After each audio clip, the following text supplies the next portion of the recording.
Hello everyone, welcome to this new English lesson, and today we will study the verb to be. So let's start. I am, for example, I am cookie connecté. I am hungry. Pardon? Qu'est-ce que je fais? Ah, IAM. Ah, Identity and Access Management. Putain, je me disais aussi. Oui, je pense que je peux vous expliquer l'IAM. Allez, c'est parti mon cookie. Cookie connecté. IAM signifie Identity and Access Management ou en français, gestion des identités et des accès. Dit simplement, l'IAM permet de maîtriser qui accède et comment à quoi. L'IAM désigne donc l'ensemble des outils et des processus permettant de vérifier l'identité des utilisateurs et autoriser leur accès à des ressources définies, comme des applications, outils et données, ainsi que les actions possibles sur ces ressources. Et en exemple de solution d'IAM connue sur le marché, on va avoir Microsoft Entra ID, Okta, Ping Identity ou AWS IAM pour le cloud d'AWS. Ainsi, lorsqu'un utilisateur essaye d'accéder à un système, il doit d'abord prouver son identité, en général en donnant ses identifiants, login et mot de passe par exemple. Le système doit alors vérifier l'identité de cette personne via la procédure d'authentification. La solution IAM va ensuite vérifier si l'utilisateur est autorisé et les droits à lui attribuer afin d'accomplir la tâche demandée. Et évidemment, l'activité de cet utilisateur sur les ressources va être contrôlée. On parle alors de traçabilité. Voyons en détail ces différentes fonctionnalités de l'IAM. Au sein d'une organisation, une solution IAM permet la création et la gestion d'identités numériques, comme par exemple les noms d'utilisateurs, les mots de passe, les rôles et groupes et les permissions d'accès. Tout ça est souvent géré via un dépôt central qui stocke et distribue les informations d'identité aux autres services et fournit un service de vérification des identifiants. C'est ce que permettent de faire les services d'annuaire tels que Active Directory ou OpenLDAP.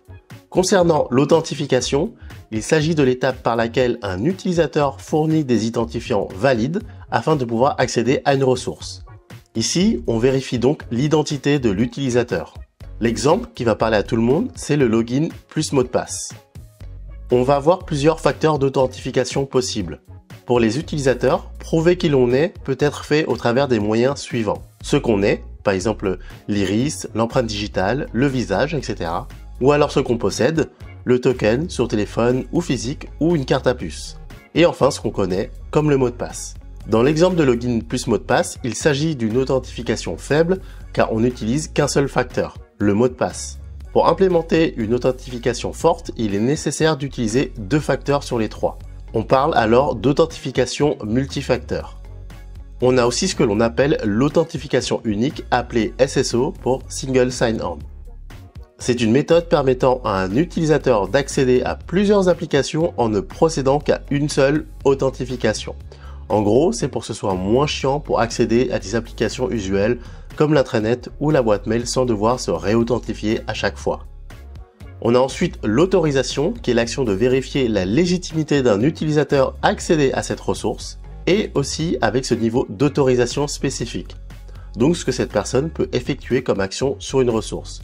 Cela limite comment cette ressource peut être utilisée par un utilisateur et de cette façon, il est possible d'attribuer des droits à un collaborateur et de les faire évoluer selon sa situation, par exemple lors d'un changement de poste ou d'un départ.